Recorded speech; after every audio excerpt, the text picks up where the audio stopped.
in a forest of mixed growth somewhere on the eastern spurs of the Carpathians, a man stood one winter night watching and listening, as though he waited for some beast of the woods to come within the range of his vision, and, later, of his rifle. But the game for whose presence he kept so keen an outlook was none that figured in the sportsman's calendar as lawful and proper for the chase. Ulrich von Gradwitz patrolled the dark forest in quest of a human enemy. The forest lands of Gradwitz were of wide extent and well stocked with game.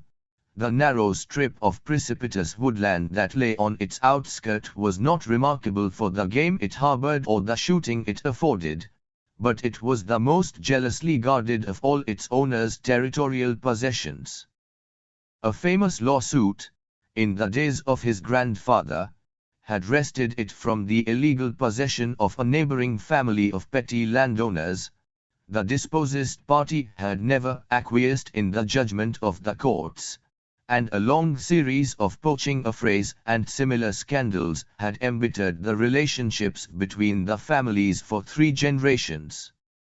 The neighbor feud had grown into a personal one since Ulrich had come to be head of his family. If there was a man in the world whom he detested and wished ill to, it was Georg Znaey, the inheritor of the quarrel and the tireless game snatcher and raider of the disputed border forest. The feud might, perhaps, have died down or been compromised if the personal ill will of the 2 men had not stood in the way. As boys they had thirsted for one another's blood, as men each prayed that misfortune might fall on the other, and this wind-scourged winter night Ulrich had banded together his foresters to watch the dark forest, not in quest of 4-footed quarry, but to keep a lookout for the prowling thieves whom he suspected of being afoot from across the land boundary.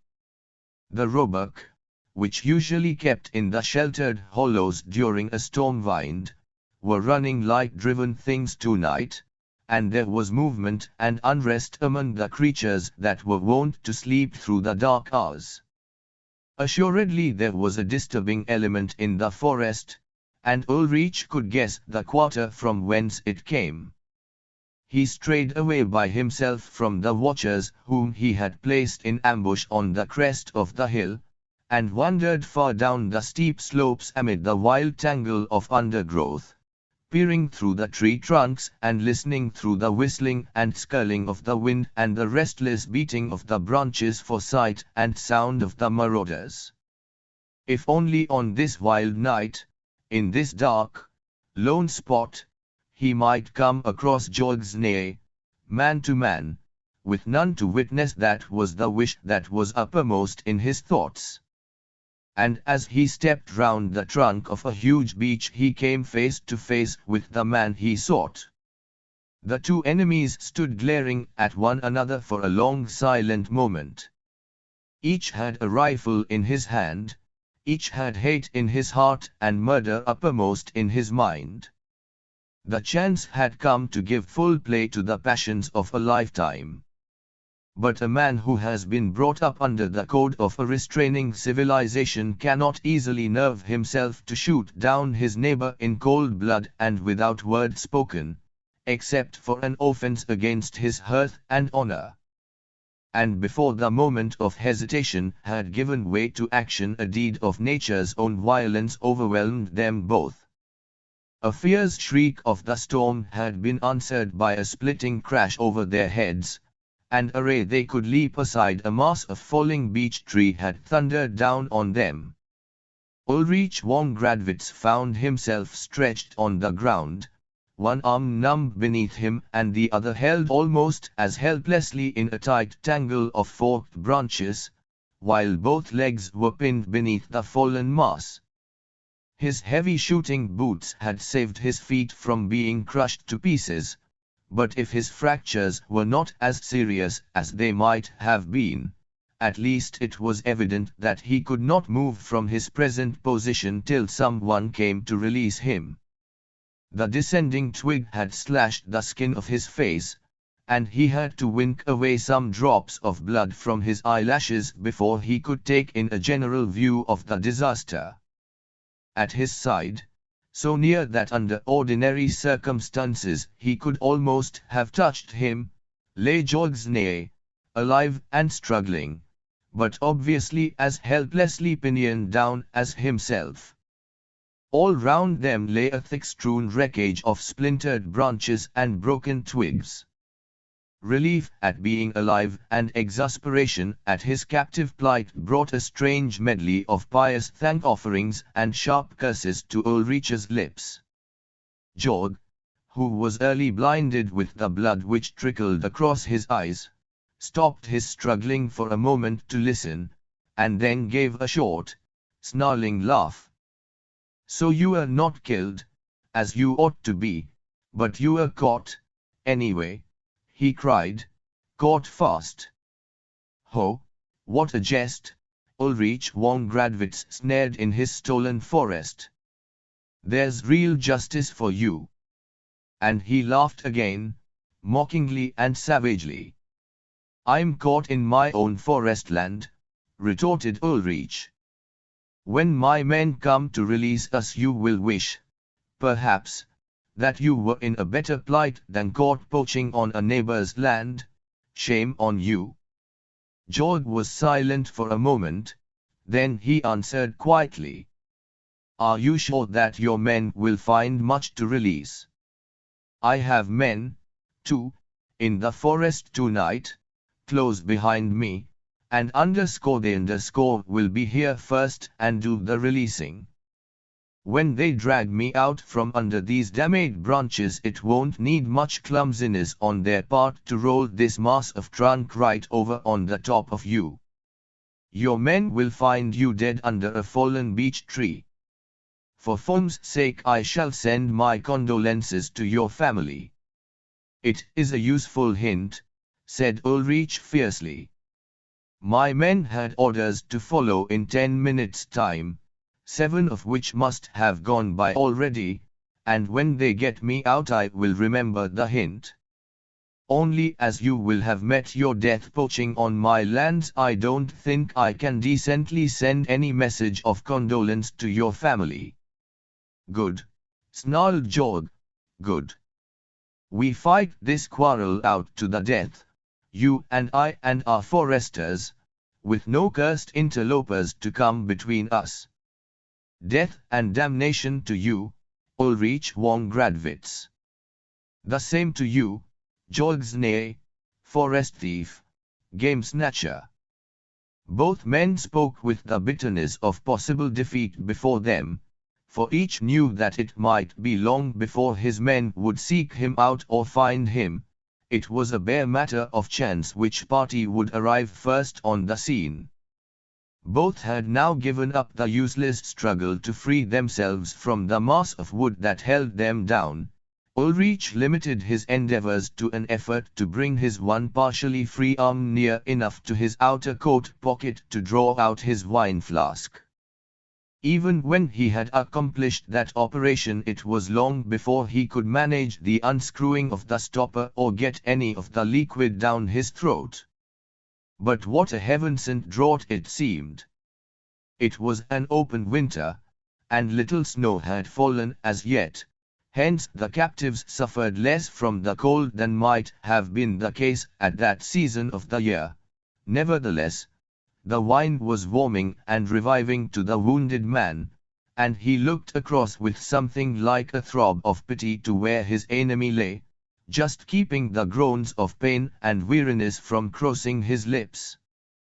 "Could you reach this flask if I threw it over to you?" asked Ulrich suddenly. "There is good wine in it, and one may as well be as comfortable as one can. Let us drink, even if tonight one of us dies." "No, I can scarcely see anything. There is so much blood caked round my eyes," said Georg, "and in any case I don't drink wine with an enemy." Ulrich was silent for a few minutes, and lay listening to the weary screeching of the wind. An idea was slowly forming and growing in his brain, an idea that gained strength every time that he looked across at the man who was fighting so grimly against pain and exhaustion. In the pain and languor that Ulrich himself was feeling, the old fear's hatred seemed to be dying down. "Neighbor," he said presently, "do as you please if your men come first." It was a fair compact. But as for me, I have changed my mind. If my men are the first to come, you shall be the first to be helped, as though you were my guest. We have quarreled like devils all our lives over this stupid strip of forest, where the trees can't even stand upright in a breath of wind. Lying here tonight thinking, I have come to think we have been rather fools. There are better things in life than getting the better of a boundary dispute. Neighbor, if you will help me to bury the old quarrel, I will ask you to be my friend." Georg's neigh was silent for so long that Ulrich thought, perhaps, he had fainted with the pain of his injuries. Then he spoke slowly and in jerks. "How the whole region would stare and gabble if we rode into the market square together. No one living can remember seeing a Znay and a Wongradsvits talking to one another in friendship. And what peace there would be among the forester folk if we ended our feud tonight. And if we choose to make peace among our people, there is none other to interfere, no interlopers from outside. You would come and keep the Sylvester night beneath my roof, and I would come and feast on some high day at your castle. I would never fire a shot on your land, save when you invited me as a guest, and you should come and shoot with me down in the marshes where the wildfowl are. In all the countryside there are none that could hinder if we willed to make peace. I never thought to have wanted to do other than hate you all my life, but I think I have changed my mind about things too, this last half hour. And you offered me your wine flask. Ulrich Wongradsvits, I will be your friend." For a space both men were silent, turning over in their minds the wonderful changes that this dramatic reconciliation would bring about. In the cold, gloomy forest, with the wind tearing in fitful gusts through the naked branches and whistling round the tree trunks, they lay and waited for the help that would now bring release and succor to both parties. And each prayed a private prayer that his men might be the first to arrive, so that he might be the first to show honorable attention to the enemy that had become a friend. Presently, as the wine dropped for a moment, Ulrich broke silence. "Let's shout for help," he said. "In this lull our voices may carry a little way." "They won't carry far through the trees and undergrowth," said Georg, "but we can try. Together, then." The two raised their voices in a prolonged hunting call. "Together again," said Ulrich a few minutes later, after listening in vain for an answering halloo. "I heard nothing but the pestilential wind," said Georg hoarsely. There was silence again for some minutes, and then Ulrich gave a joyful cry. "I can see figures coming through the wood. They are following in the way I came down the hillside." Both men raised their voices in as loud a shout as they could muster. "They hear us. They have stopped. Now they see us. They are running down the hill towards us," cried Ulrich. "How many of them are there?"